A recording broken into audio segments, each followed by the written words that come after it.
So what happens is we're all going to set a goal. So 2021, it's here and we're setting a goal of I'm going to go to the gym every single day. Yeah. And let's say that's the goal. Or the goal is even to lose 10 kilos, okay? So we set this really big goal, but what's your first step? Your first step isn't to go to the gym every day. Your first step is to actually understand, why do you believe you can't reach that goal? In 1837, Horace Mann created the education system, a system at the time designed to pump out factory workers and professors. The same system that is still being used today in the 21st century. Now, Mann's system is backfiring. We are being moulded by the same industrial system that has existed for close to 200 years. That system delivers us into a digital economy that has no need of our outdated skills. This isn't our teachers' fault. This isn't the government's fault. This is due to a rapidly changing world full of technology and unforeseen circumstances. And us Gen Zs are caught in the middle. Welcome to the Driven Young podcast, the podcast for stressed, overwhelmed young Australians, teaching you practical life skills you can implement now to set yourself up in life.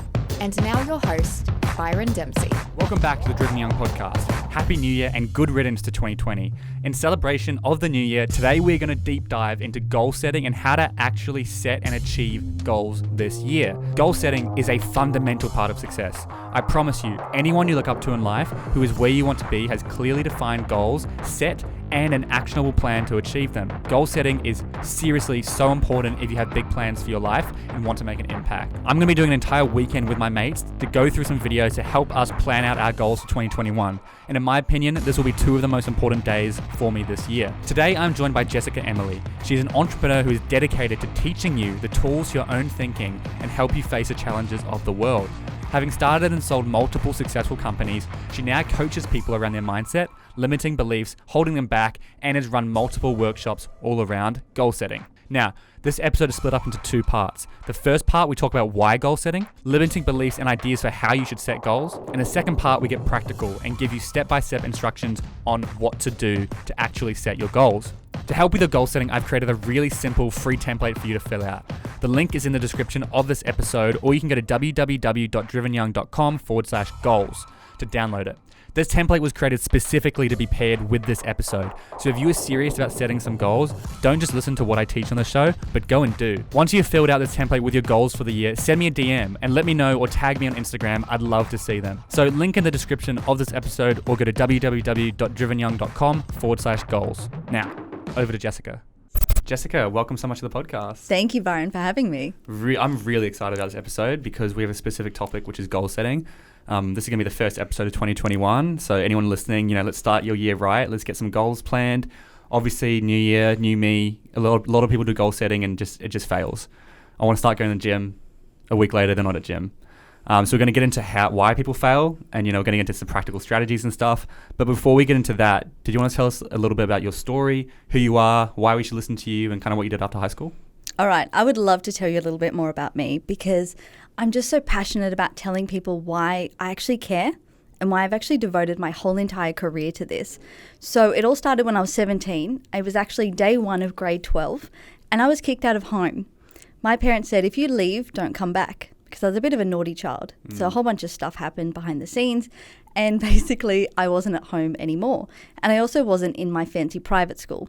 So I packed up and actually moved to Surfers Paradise. Now, I knew no one, and I had no financial support, no family, nothing. And I was actually homeless. I was actually living on a beach with nothing. At 17? Yes. So all my friends were doing grade 12. They're like, yeah, we're doing so well. We're going to get into uni. And I was like, hey guys, my life's not doing so well.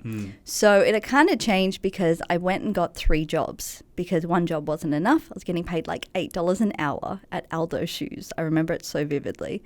Right through to cleaning offices at nighttime. And one night, one of the people was actually still in his office as I was cleaning, and he treated me like shit. And I just remembered having this thought saying, hold on, buddy, I'm going to be successful. And that was the moment that actually changed my life, because I realized, well, hold on, if you want to be successful, what are you doing here? You need to pick up your game, girl. So from that moment, I actually put myself into TAFE. So I was a bit of a late start to kind of doing my grade 12, but I was doing my TAFE degree when I was 19. And TAFE for international listeners is like an alternate university pathway. Kind of like a college, I think you could describe it. Yeah, I'm not sure how you explain TAFE. Yeah. I mean, it's often looked down upon by a lot of people. Like university is better. So when you say, oh, you went to TAFE, which is stupid because TAFE is great. Yeah, it's great. And I would recommend it to anyone who doesn't fit inside the conventional school system. So for me, I could rock up to my classes if I felt like it. I'd rock up in mufti, but sure enough, my grades were like 10 times better at TAFE than what they were at school.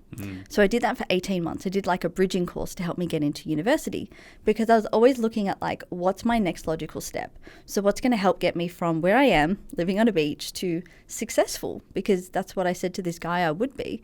And I thought, okay, well, if that's the intention, all I'm doing now is filling in the blanks.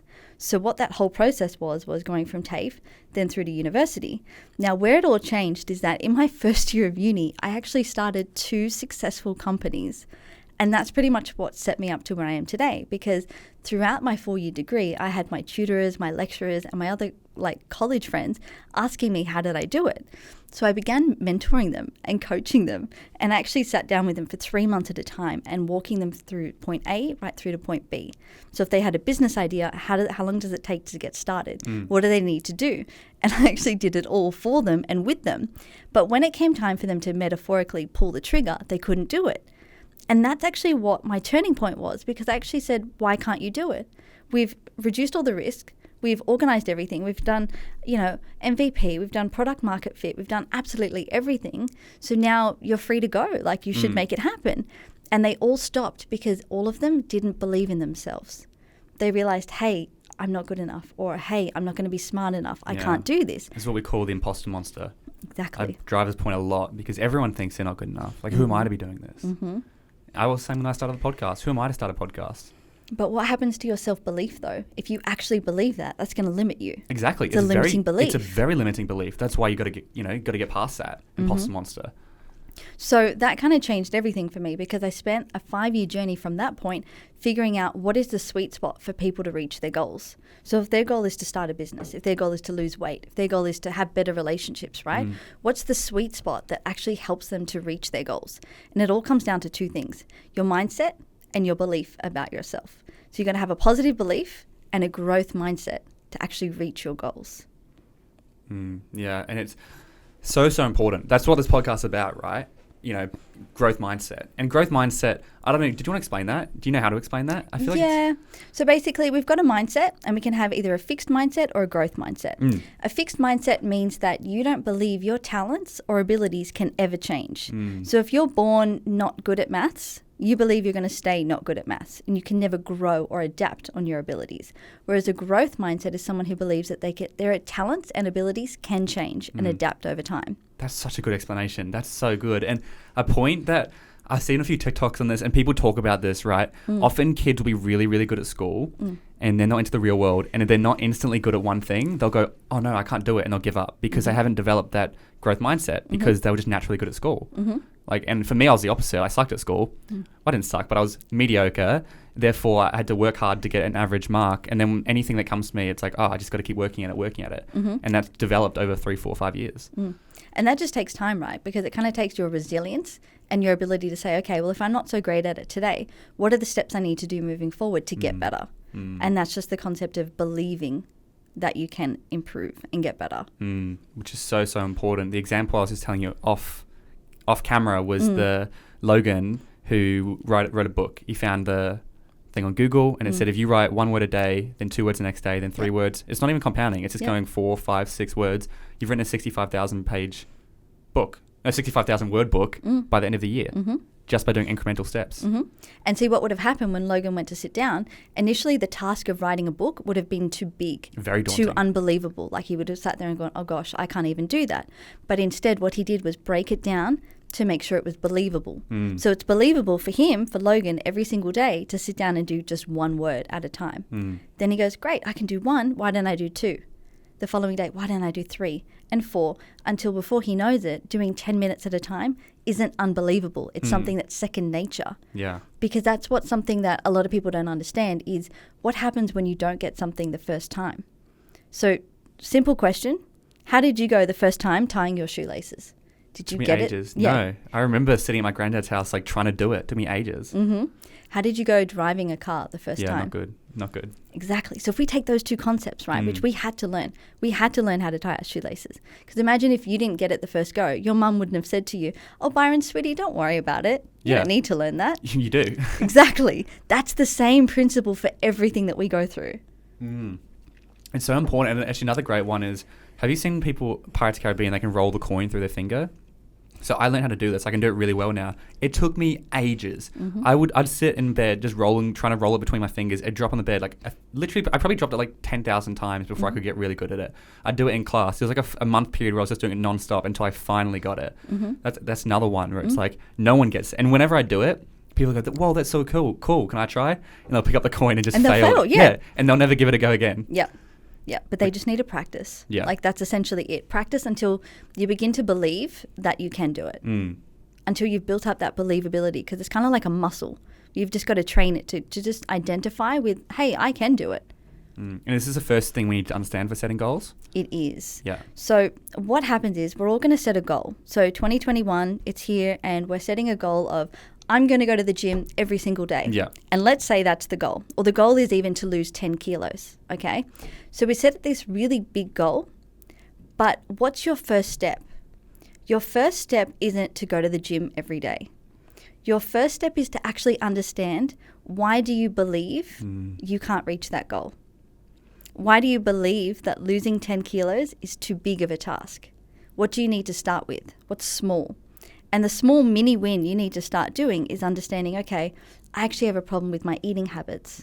I like ice cream, or I don't have enough green veggies, whatever it is, right? You need to prove to yourself that you can eat green veggies. You need to build up your believability one meal at a time, which helps you reach that larger goal. Then all of a sudden, when you're building up this success, which is this confidence inside of you and your beliefs and your ability, all of a sudden reaching that 10 kilo goal isn't hard, because you prove to yourself, I can master the small things I need to do.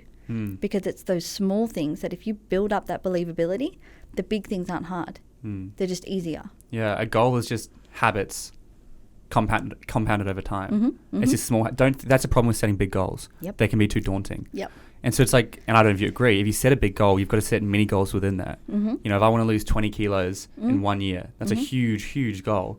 That means by March, I need to be here, which means by January, I need to start doing this, which means by September, I need to be here, and I kind of break it down into little things. And as you mentioned, I think that's a great example, because I want to lose weight, I'll go gym. There's other ways to lose weight. Eating is probably almost more important than going gym. And that's just one example, right? Yeah. But ultimately, think about the big goal you want to set.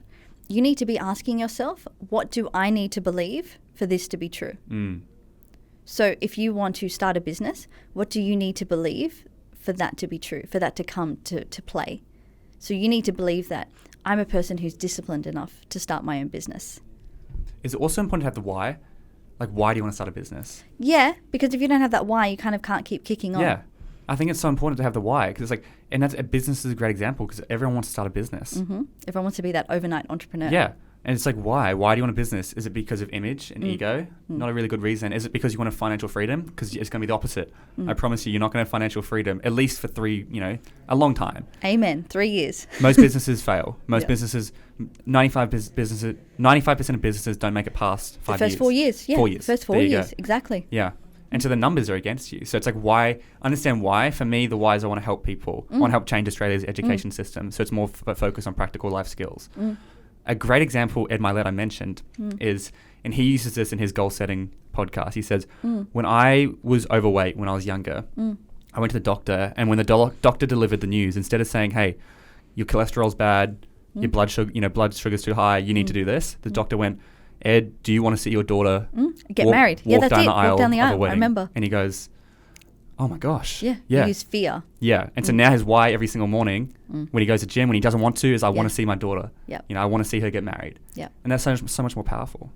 It really helps drive you, because if you don't have that why, like if it's not clear to you and you're driven by something else, like you were saying, money, it's not going to work, because you're going to have down days, you're going to have good days, but that why really helps keep you strong and motivated throughout. Yeah, and I also think pain can't be the only motivator for the weight loss one. And which is a great point that I heard on on my second episode of the podcast with Jamie. He said, if you want to lose weight because you're in pain because people make fun of you or something, once you've lost that weight, the pain's gone, which means you have no motivation to maintain that weight. And so I think having understanding of why is really, really important when it comes to goal setting.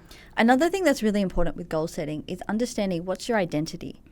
So do you see yourself as someone who isn't disciplined? Do you see yourself as someone who, I don't know, isn't really balanced or focused or driven? How you see yourself is everything when it comes to setting goals, because that's what you believe about yourself. So you can set that really big goal, but whatever you believe about yourself is what's actually going to come true in your reality. So prime example, you can say, okay, great, I want to start a business. But in reality, it takes a lot of discipline. Now, what if you say to yourself, I'm not a disciplined person though? You're going to be doing actions according to how you think you are. Your actions are all based on how you see yourself. Yeah. Your thoughts become your actions become your results. If you can start changing your thoughts, which is the growth mindset, then that's going to impact your actions, and your actions will impact your results. Yep. And everything starts from thought. Like, you're exactly right, because it snowballs. So imagine, like, for example, thoughts are a building block. So it all starts with, if we have a positive thought. So a really cool example I like to take people on this journey is sit down and think, when was the last time you felt truly, truly happy? Sit there for a minute and visualize it.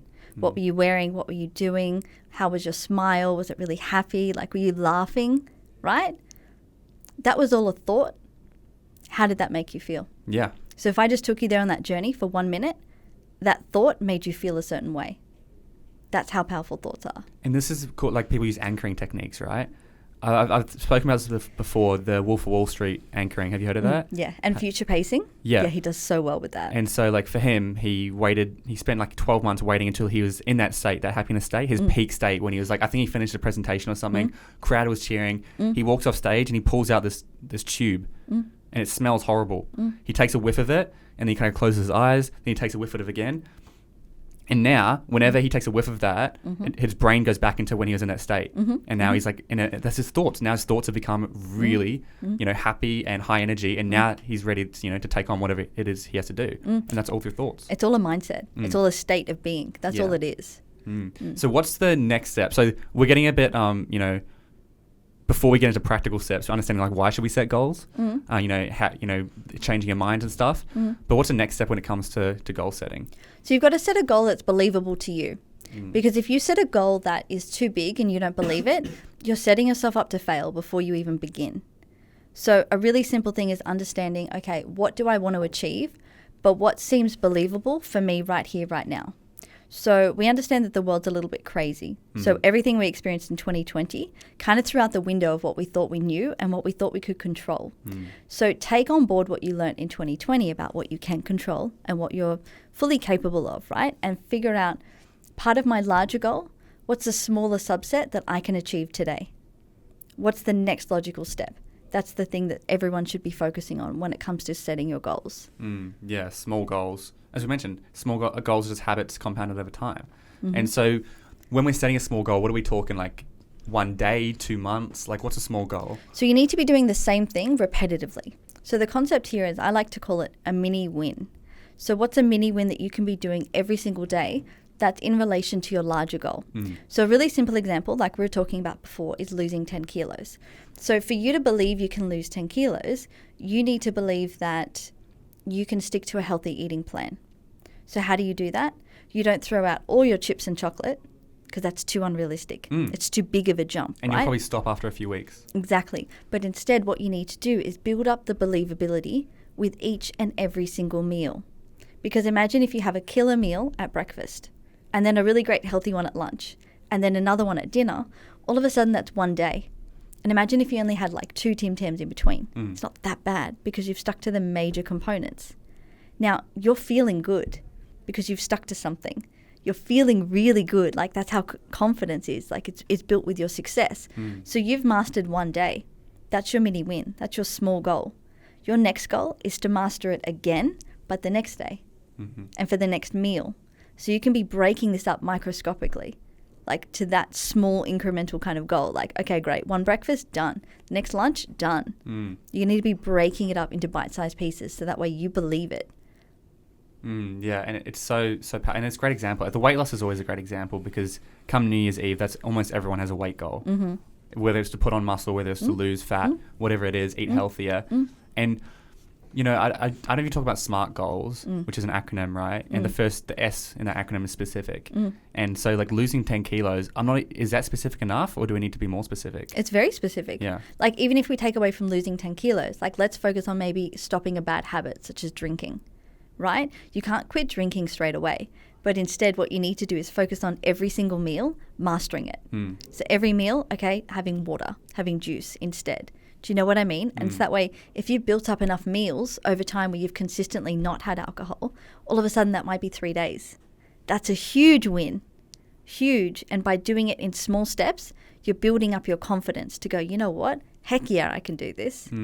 Yeah. And, you know, by the time you hit 3, 4, 5 days, you're like, well, I'm already at 5 days. Might as well, you know, I want to maintain the streak sort of thing. Exactly. Yeah. That's exactly what happens. So do you think by doing this, it's a snowball effect sort of thing? So it'll be hard to start, but as you get through it, it'll get easier and easier and easier, and that goal suddenly becomes quite achievable. Yeah, exactly. So you're right, like it's hard to start, but then as soon as you're getting that momentum, because this success is just a momentum where you're feeling confident. So as soon as you master one meal, you're feeling so good, you do the next one. And then the following one. And it just becomes a habit. Like it's what you, over time, identify yourself as. Yeah. You identify yourself as a healthy person, or a person who doesn't drink, or a person who's disciplined. Yeah, and I just want to reiterate to the listeners how important this is. I'm sure we're going to get into some practical skills afterwards, like what do you want to do, sit down and write, I'm sure. But it's so important to understand this. And it sounds cheesy. It sounds, because when I've got into this world, it sounds like, oh, what do you mean? If I believe it, I'll become it, sort of thing. I remember thinking how cheesy it was when I was younger, but the more you get into it, like, and have you read Think and Grow Rich? They talk about, he's got a great example in there of his son who was deaf. Yes. And over his entire life, he conditioned him to go, you're going to listen, you're going to hear, you're going to hear. Suddenly at 10 years old, he started to, they could Hear use the his vibrations. Vibrations. And then he was in a position when he was 19 where a piece of technology came out and it worked on him miraculously, and he became the poster boy for that piece of technology, and suddenly he could hear. And he was just like, it's a really fascinating story, and that was all through beliefs that he was conditioning into his son. And so you've got to believe that you can achieve that goal. Like, I can lose 10 kilos. I am going to eat healthy, that sort of stuff. And I think the imposter monster is a big thing. Like, it's very difficult to overcome, especially for young people. We've a lot of imposter monster because we're comparing ourselves to so many amazing people on social media with their perceived lifestyles. Yeah. But start small. Like, do you think it would help if I give a real life example of how it actually worked for me? Yeah, for you? Yeah. Awesome. Let's see it. Yeah. So basically, I was actually pretty overweight. So I was about 20 kilos heavier than what I am now. 20? Yeah, Oh only my about God. 18 months ago. 18? Yeah, and it was pretty crazy, right? Because all I had going on was just limiting beliefs. So in my head, I had this thing going like, I can't do it. I can't eat healthy, right? So like I practice what I preach. So for me, my biggest thing was that I could never go to bed hungry. So I'd always have to eat. So sometimes it might be like 11 o'clock at night and I'll just be eating. And my boyfriend's like, what are you doing? I'm like, oh, no, sweetie, I just need to eat. Because then once I'm full, then I can sleep. Like I just have to eat before I go to bed. And then I kind of looked in the mirror. I was like, okay, well, I'm not feeling as trim. I'm not feeling good. What do I need to do? And I said, okay, well, I guess the first thing I could do is stop eating late at night, because I know my metabolism isn't burning. I know it's better for my body to go to bed with less food inside my system. So I said, okay, the next day I'm going to go to bed hungry and I'm going to make it happen. And I thought, how can I actually do that? Like, it's great to say that, but what am I going to stick to? And honestly, 2 days after that, I decided to try intermittent fasting. Yeah. So IF, right? And I started doing one of the smaller ones, which is 16 hours of fasting and 8 hours eating. So I thought, okay, what I'm going to do is I'm going to eat so much food. It's going to be 4 o'clock in the afternoon. And I'm going to just stop at 4 o'clock, which means I can then eat the next day, I think at like 8 o'clock in the morning or 9 o'clock in the morning. And that's that means 16 it's hours. 16 hours. And I thought, just see how I go. And we're just going to have lots of cups of tea before I go to bed and just try. And I did it the first night. So I stopped eating at 4 o'clock. I had pizza and I had a whole bunch of green tea just before sleeping, and it worked. And the next day when I woke up, I thought, oh my God, I did it. I did it. That's so great. That's a goal achieved. Exactly. That's one day. And I thought, you know what? I could do it again. But you know what? I want to have breakfast earlier than 8 o'clock. So why didn't I fast earlier? So I stopped eating the next day at 2 o'clock. And I didn't need to be so crazy. Like, I didn't need to stuff my face with pizza. I didn't need to go overboard, right? Because I was like, okay, well, if I proved I could do it if I try it again the next day, I mean, what's the worst that can happen? I can fail, but I can just give it a really good go. And you know what? If I end up eating at nighttime, it would suck, but I'm just going to give it a go. And sure enough, I did it consistently, Byron, for 8 days straight. Wow. And I only stopped on the 9th day because I wanted to. Like, my family had like a really nice dinner. I was I'll do it because I can, because I've developed that muscle now. But it all started with the first day, and then the next day, and then the next day. So sure enough, the second night, I didn't need to have as many cups of tea. I didn't need to go as crazy, but I proved to myself I could do it. Because once you have that feeling within yourself, once you have that belief of I can do it, it builds up this muscle of resilience where you can just keep on going. They say the first $10,000, the first 10,000 followers, whatever it is, the first day is always going to be the hardest. 100%. If you understand that, and it's like, it's just going to get easier. It's going to get easier. And that's amazing. Like, congratulations. 20 kilos. You should talk to Ryan. So Ryan, I just had on the podcast. He lost 23 kilos in the past 18 months as well. And exact same as him. It wasn't because he went on some special diet. It was all mindset. 100%. And that he coaches it. He coaches full-time people how to lose weight and like put on muscle and stuff. He does it all through obviously a program, but on top of with mindset and beliefs and stuff, and how he did that. And so I'm seeing a pretty big trend here of people who've lost a large amount of weight. They're not telling us about a specific diet or that. They're telling us exactly what you said. 100%. It's your identity, your beliefs, how you see yourself, and what habits you're creating. That's it. And habits is a good one. I like how you use the green tea to get that hit. You're going to hit without the hit. It's like how smokers, when they quit, they get the fake cigarette just to get that hit. Even though you're not getting the hit, it feels like it. Same with coffee. If you want to quit coffee, don't give up your cup of coffee in the morning. Just switch that with hot chocolate. Substitute it with something else. Or tea or something. So you still have that habit of sipping at something. You just don't have the caffeine going in. But start small. Guys, that's the top tip here to take away from is start small. Figure out what that big goal is, but just do a small step that you can just keep on building upon every single day. Yeah. Because that's what will get you closer to that big goal. But no one does it. Everyone goes, I want to lose 10 kilos. And they set the big goal. Because the big goal's exciting. It's exciting to set a big goal. Yeah. Because, imagine when I achieve that. Yep. But you've got to do the small goals as well. Would you say it's more important than the big goal? Definitely. Wow, because like I was saying before, the biggest problem is that the big goal is unbelievable. It's not achievable. Like, you can set it, but that's why the new year, new me doesn't work. Yeah. So 2 weeks into 2021, no one goes to the gym because they don't associate that as their belief. They don't believe that they're like a disciplined person or a healthy person. So that's why it just is unrealistic. Yeah. And most people won't sit down and even set goals. Like, it blows my mind. The other day, I was talking to someone and he literally told me he was doing some goal setting with some kids or something, and a teacher said, "Oh, do you believe in goal setting?" As if it's a religion or something. Yeah. Like, no, it's not a religion. Anyone who's successful has goals. Look at anyone that you admire. They have a good goal system, I promise you. It's so important. Like, I don't know what your advice is, but I would definitely say dedicate like a day to setting goals, or at least a half day. Get some friends or something. That's what I'm going to be doing in 2021. Like, really dive deep, because if you can just spend that half day, it could, change your entire year because you've got the clear goals. Yep, exactly. Because having a goal actually sets you up for success in terms of helping you to make decisions. So, for example, right, if you have a goal of saving up for a car, what happens when you're faced with decisions all the time? Such as, do I eat out or do I eat in? Yes. Or do I go with my friends or do I just stay at home this weekend, for example? If you have a goal that you're striving for, when it comes to making decisions, you're making your decisions based on the goal that you're going for. So that helps you make those decisions. Does that make sense? Like, 100%. It makes it less tricky. You're going to go, should I spend this money? Well, no, because I need to get this much money to hit the car. And if I spend this, it's going to slow me down by a week or something, and I need to hit it by March or whatever it is. Yep. Like, it's going to influence, and especially if it's clear, smart, right? Specific, a clear goal, which is I want to get X amount of dollars for a car or whatever. Now it's going to affect that. Yep. And once again, maybe you still go out, but you just don't buy drinks, or you still go out. Start small. Just instead of buying 10 drinks at the night and spending $150. Just buy a few drinks. Exactly. But having that goal really acts as like your North Star, so it guides you. Like, it helps you when it comes to making decisions. Yeah. Because how crowded can our minds get? Like, they can get so chock-a-block, like mine does. Yeah. But it's like, unless I have that success goal of what I'm going for, I'll be just like wandering around like a loose like cannon kind of thing. And it's important to go over your goals regularly. Yeah. Constantly remind yourself. I showed you that planner I've got. I've got a planner. At the beginning of the planner is the goals.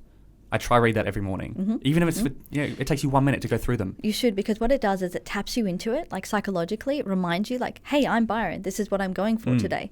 Cool. All right. And it's almost like you're putting on a new pair of pants, like a new armor for the day. And if you got a fitness goal and you open up and you go, oh, I've got it. My goal is to hit this. I haven't gone to the gym for a week. You go, oh, I'm back. Okay, I've got to get back in. And we call, I'm sure you know the reticular activating system. Yeah. Like it's part of your brain which kind of filters out all the noise. And so if you can keep reading your goals, now it's going to be in the reticular activating system and you're going to start noticing it wherever you go and you're going to be constantly aware.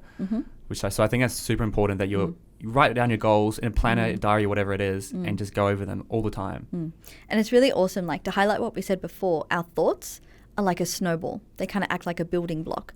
So whatever you focus on is your building block. So if you focus on one thing positive, it'll lead you to the next thing positive and the next thing, right? Or for example, if you start with one thing negative, it can really quite quickly just snowball and keep getting bigger and bigger unless you have the self-awareness to stop and go, no, I want to be positive now. And it's all about changing your mindset and controlling what you're thinking. Yeah, and you see it everywhere. Like I just see, you go out and people will be complaining about Trump. They'll complain about coronavirus or whatever it is. And it's just like, I'm so sick of talking about these negative things. It's like, they'll complain about the traffic or that's their conversation. How bad was traffic?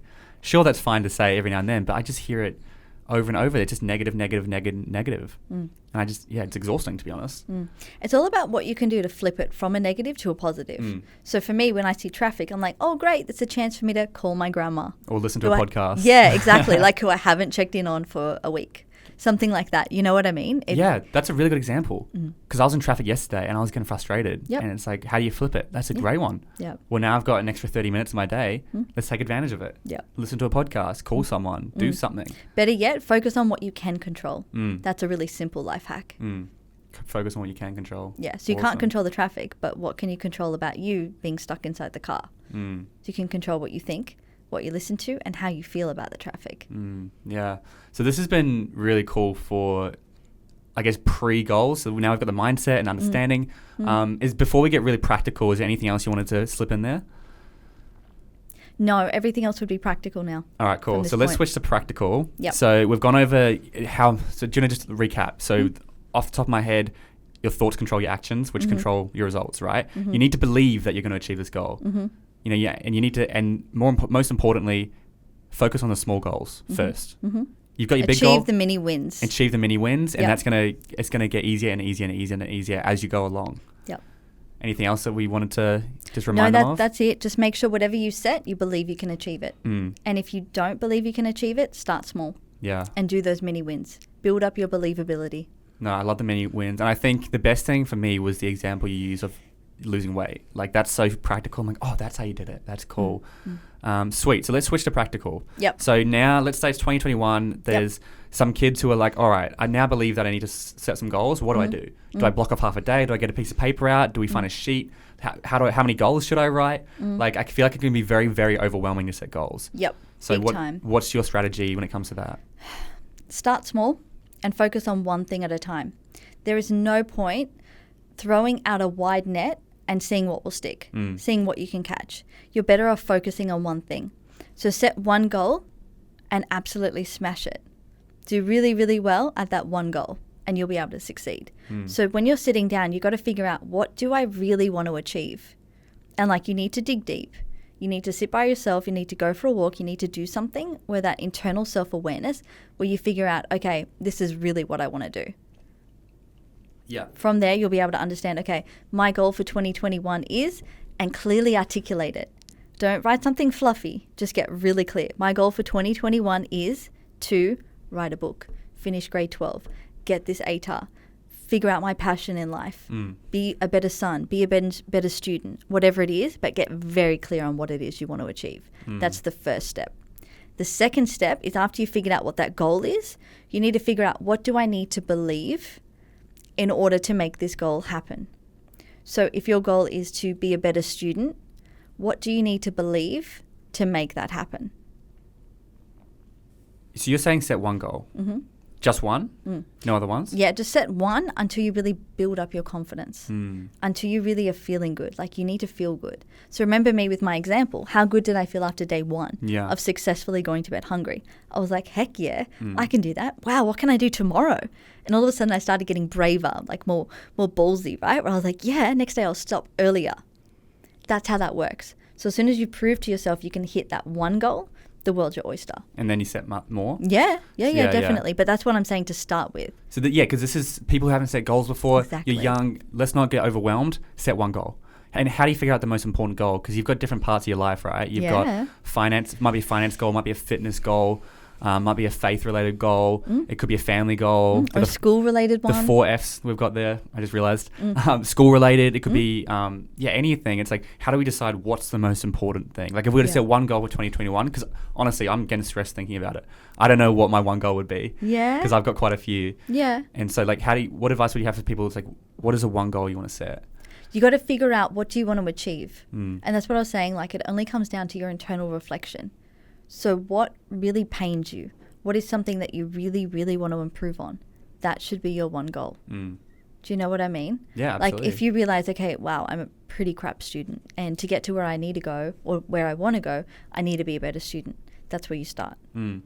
Yeah, and then we go, how do we believe we're going to be a better student? And what do I need to believe to make that happen? Do we write this down? Yeah. Yeah. Definitely. I always write everything down. Yeah. So you just go, 2021 goal, and you go, write your goal. So here's our goal. And then that's one. And then the second part is, what do I need to believe? Yep. To make this goal happen. Yeah. And that's a great start. If you do that, you're ahead of everyone else. I promise you, if you're 16, 17, 18, 19 in school, I didn't do this in school. Neither did I. I wish I did, but you're ahead of the curve if you do that one simple thing. Yep.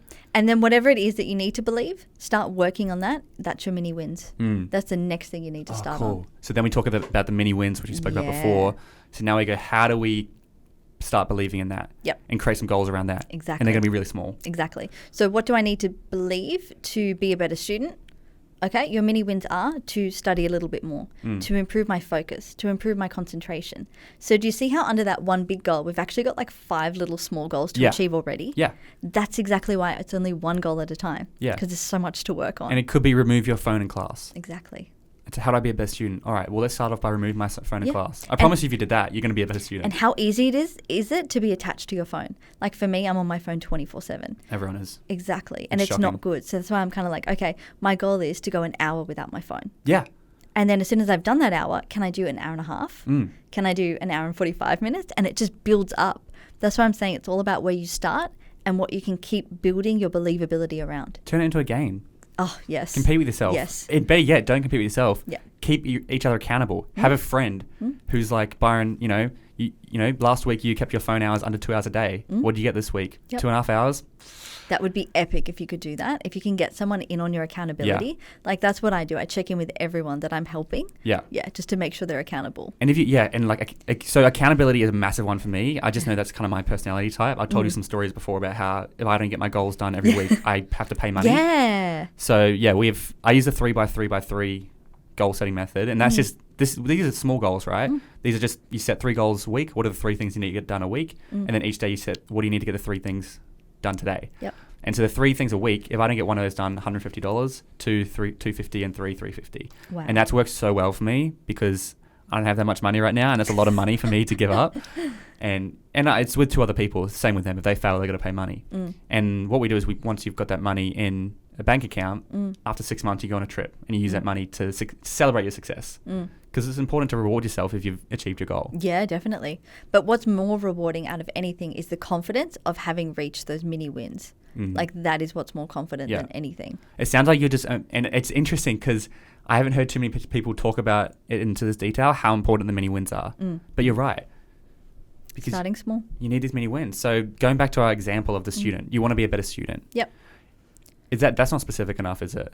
I feel like it's like... It's not specific enough, but it's like good enough to give people an example for right now. Like, just as a goal, something that you would set is, I want to be a better student achieving a 71 ATAR. Yeah. Whatever it is, or I want to get, 3 band 4s, 2 band 5s, which is our ranking system in Australia. Yep. Whatever it is in whatever country you're in. Yep. And then we go, what do I need to believe that? Write that down. And then we'll go into the small steps, which are get phone out of class. Yep. Study 1 hour a day. Improve concentration. Start off with 1 hour a day. Yep.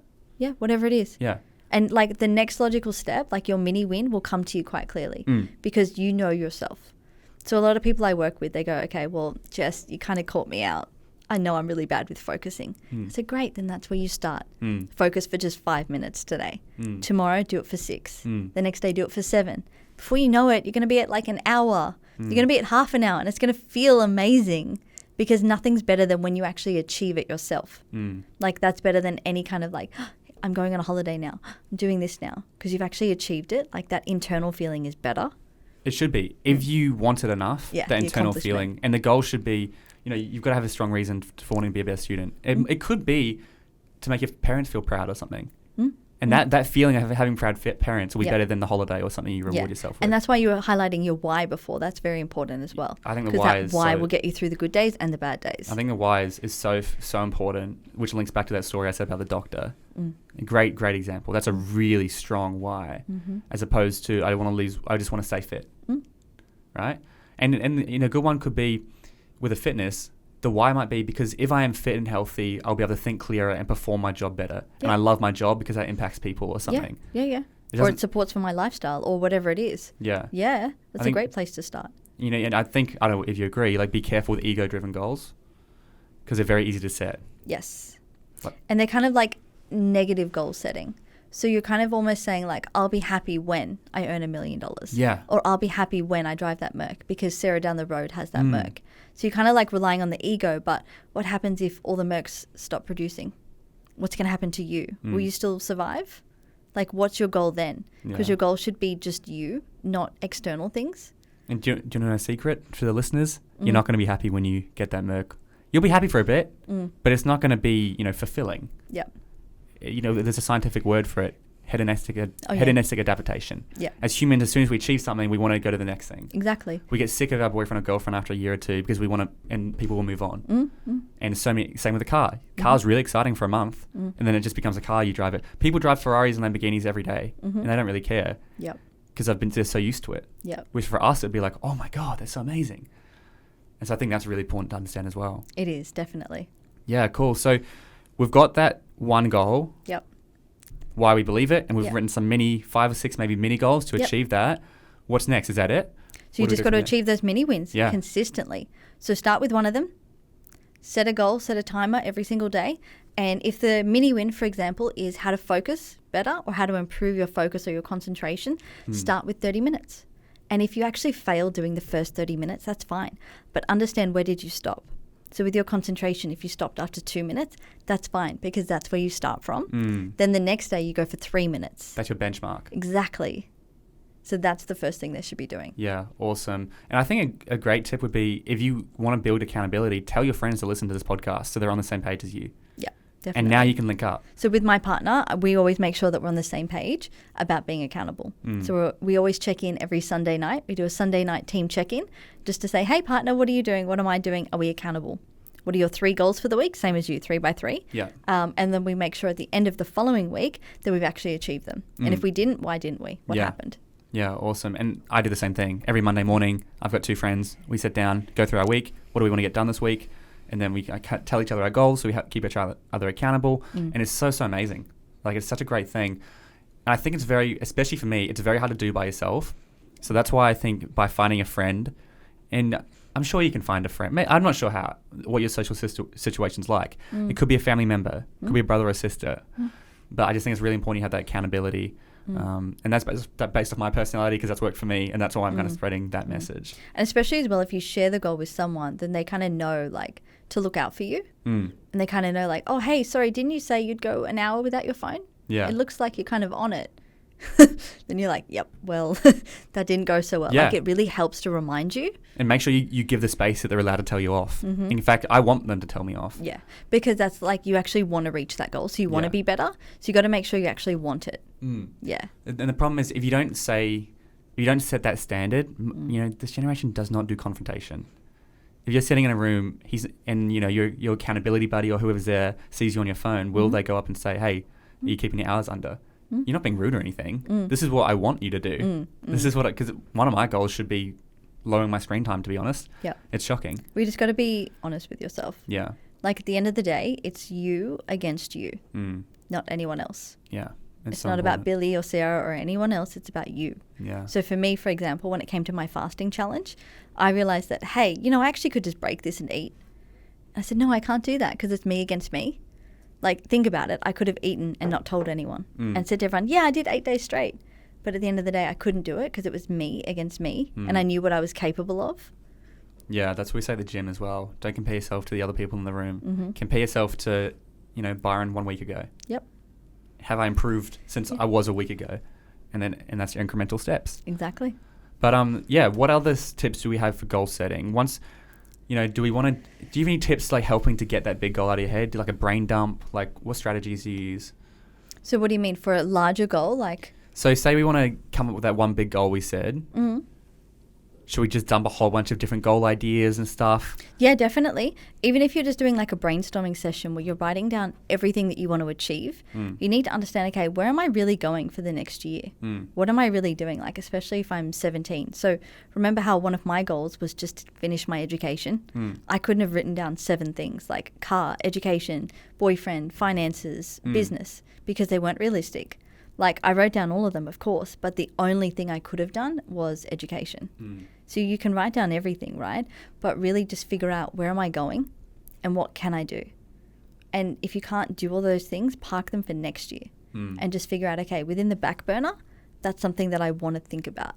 But as you mentioned, as you get those incremental wins, Yeah. might come March, you're 3 months into the year and you're going to go, all right, I reckon I've got this goal down on pat. I've built a habit. I'm going to set up another goal.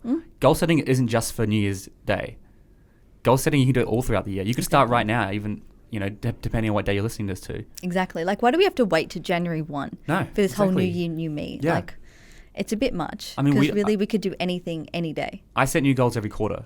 Or not new goals, but I'll go back to my goals and I'll have a look at them, how am I going and stuff. Yeah. So every quarter, that's every 3 months.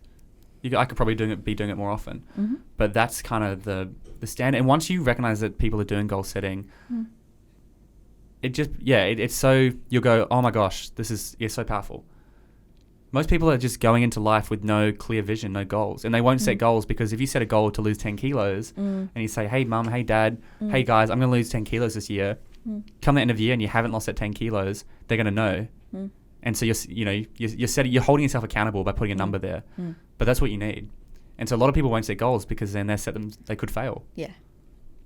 So it is tricky because the fear of failure is just too high. Because often it's like, I don't want to do something because I might fail.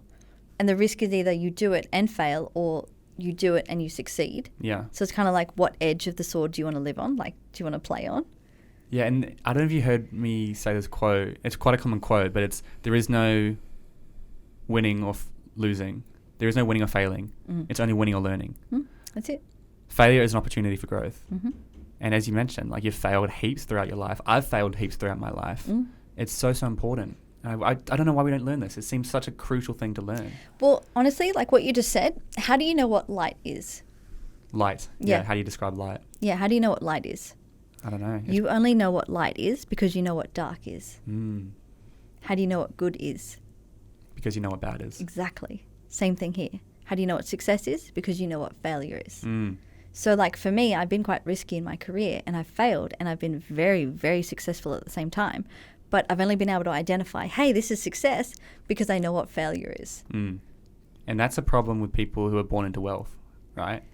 It's hard for them to know what success is because they never really experienced that high level of failure, or because their bar is so high because they're born into so much wealth. And often those are people are the most unhappiest. Yeah. Because they don't appreciate what they've got because they haven't felt the loss.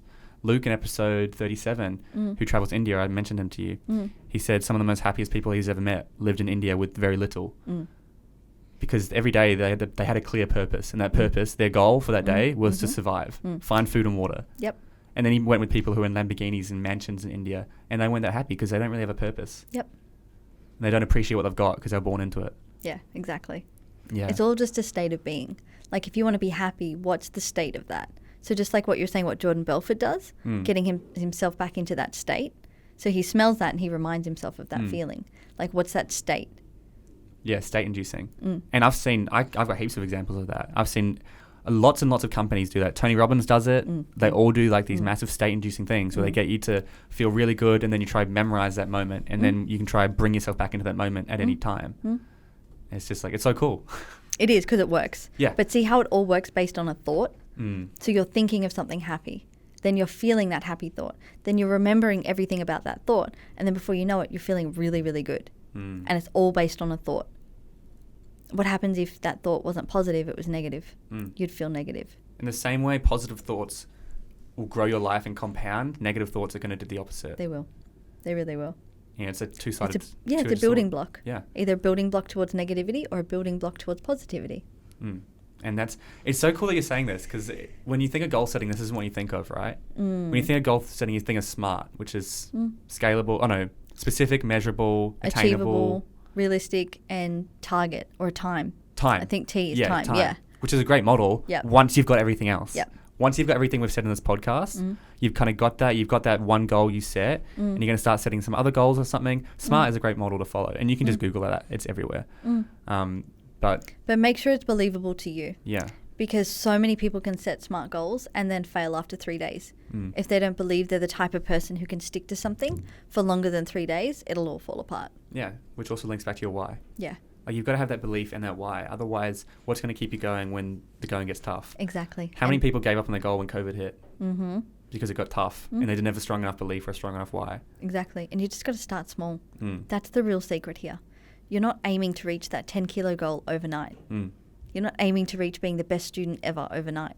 It's small baby steps every single day. Yeah.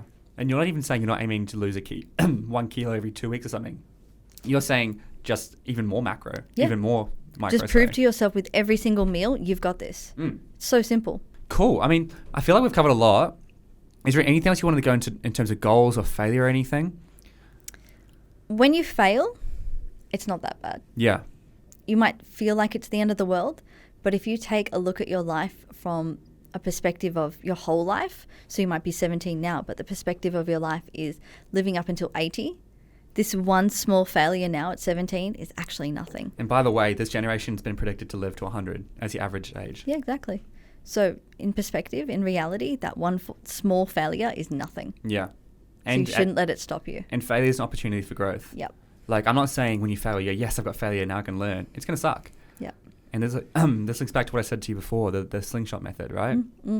It's the same way you have a slingshot. When you're pulling it back, the further you pull it back, the further it's going to go. If you have something really, really bad happen to you and you flip that around, you can use it to slingshot yourself into something good. So you're homeless. That's pretty bad. Yep. That's a big slingshot. Yep. But I used it to fuel me to be where I am today. Yeah. Because a lot of people, they kind of say to me, oh, I can't do that, or I won't be as smart as you. And it's like, well, hey, if you actually realize where I came from and how strong my why was, how strong my self-belief was, you wouldn't believe it. Yeah. And I think that links to, you say you get up at 2 o'clock or something in the morning. Like, that's crazy. That's early, way earlier than me. And I thought I got up early. Like, and why do you think that is? Because of a why and a belief. Yep. So important. It is. And without having that, you're not going to have that clear North Star or that clear direction in life. So take the time to find that. Yeah. Awesome. Well, before we wrap up, I want to summarize what we've learned. Yep. So the first half was kind of beliefs. So we want to talk about how important it is to believe, have a belief in what that goal is, your why, and set one big goal. Yep. If most of my listeners here probably haven't set too many goals before, properly set goals. So let's not overcomplicate it. Set one big goal that you want to achieve this year. Make it specific. Figure out why what do I have to become to achieve that? What do I need to believe for this goal to become true? What do I need to believe for this goal to come true? And then create mini goals underneath that, which can help you achieve that. The example we use with a student who wants to get a higher ATAR or something. Yep. In order to believe that, I don't know, whatever the example is. Better concentration, more time studying, Yeah. less distractions. Yeah, that's what he needs to believe. And how do we achieve that? Well, let's do an extra hour a day. Let's not use our phone in class. Let's whatever it is. And always know that wherever you are right now, it isn't good, it isn't bad, it just is. It's just your starting point. Awesome. So that's kind of it for goal setting. Before we wrap up this episode, I ask every guest, I'm sure you know, what would your number one piece of advice be for the younger generation regarding anything, to be honest? It doesn't have to be goal setting. Don't be afraid to try something new. Mm. Don't let the fear of trying something new stop you, or the fear of failing stop you. Because just like what you've shown me, the 1,000-door concept, you never know where life can take you. And I only got to where I am today by taking risks. Take risk. Oh, I mean, almost every guest has that come up because it's so important. It's such a linking theme in this podcast is take risk, especially while you're young. Especially while you're young, there's never going to be a better time to take risks. Do it while you're young because you can recover quicker. You can recover so quickly. You're probably still at your parents' house. You've got no car loan or you've got no home loan. You've got no kids to look after. It's such a great opportunity to take risks and taste things because, as you mentioned, if you fail, you're going to learn from it, and the risk reward you can is get much back up lower. quicker. Yeah, much quicker. Awesome. Well, Jessica, thank you so much for coming on the show. If anyone wants to find out more about you, I know you do goal setting workshops and a lot of other workshops with young people and stuff. Where should they go? They should go to It's Moonshot You. So that's my website and also my Instagram. Yeah. And you've got a podcast there as well. Yeah, my podcast is called Moonshot You. Yeah, cool. So there's lots of content to consume from you. So, and all that will be linked below. But otherwise, thank you so much for coming on the show. Thank you. That's it for this episode of the Driven Young podcast. Thank you so much for listening to the entire episode. That means the world to me. And if you got some value out of it, please shoot me a message on Instagram or reach out to me. Or I would love for you to leave a rating or review on this podcast. So make sure you are subscribed, and I look forward to seeing you on the next episode.